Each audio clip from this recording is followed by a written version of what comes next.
So here we have the Volkswagen Touran on a 67 plate. I'm going to start off by showing you around the outside of the car, and then we'll hop in and run through some controls on the inside. But from the outside, you can see it's a 5-door car with alloy wheels and tinted windows. Let's start off inside the boot and then work our way around the rest of the car from there. As we approach the boot, you can see we have reversing sensors. At the minute, all 7 seats are in place. This is the amount of boot space you have as a 7-seater. You can fold the rear 2 down, obviously, which will give you even more boot space, and I'll show you that now. And as you can see, you get lots of extra space if you do that.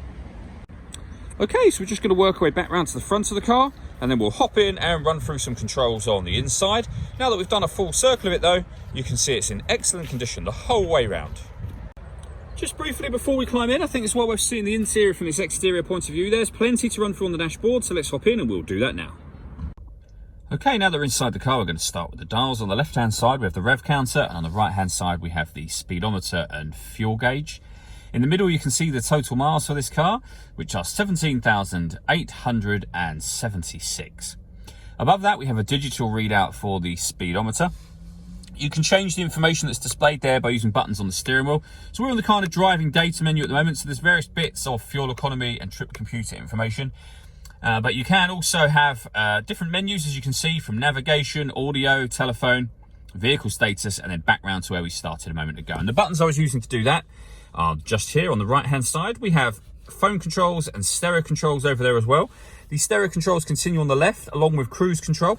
This car is able to maintain its own distance between itself and the car in front once cruise control is activated by hitting this button. So this car will speed up and slow down dependent on the car in front's speed. We've done a video that shows how this works, or shows it working at least, on our YouTube channel, and you'll also find that same video on our website as well. Over in the centre, we have the touchscreen for the car. So this is where you can access the radio, for example, and you'll see we have DAB, FM and AM radio available to us. If you want to listen to your own music, you can do. You do that under the media heading. There are plenty of ways to listen to your own music as well. You have, as you can see on the screen there, plenty of them, including auxiliary input and Bluetooth audio. So once you pair your phone, you'll be able to make and receive phone calls, of course, but you'll also be able to stream your music wirelessly as well. This car's also got satellite navigation. There's a full video showing how that works on both our website and also on our YouTube channel as well, but it's accessed via the button up in the top corner just there. Working our way down, we have dual zone climate control, so you can adjust the passenger, driver temperatures, you can increase and decrease the fan speed and determine where you'd like the air to be distributed. When you're happy with those settings, you can turn the air conditioning on like that, and the same button will turn it off again, or hit auto, and the car will take control of the fan speed and the direction of the air to maintain the temperatures that you've asked for. To override it, just readjust the fans and put it back on whatever setting you had it on or want it on there. We can turn the parking sensors on and off from here. This one turns off the stop and start. This car is designed to cut out when it's stationary in traffic to save you fuel. I've just turned that system off.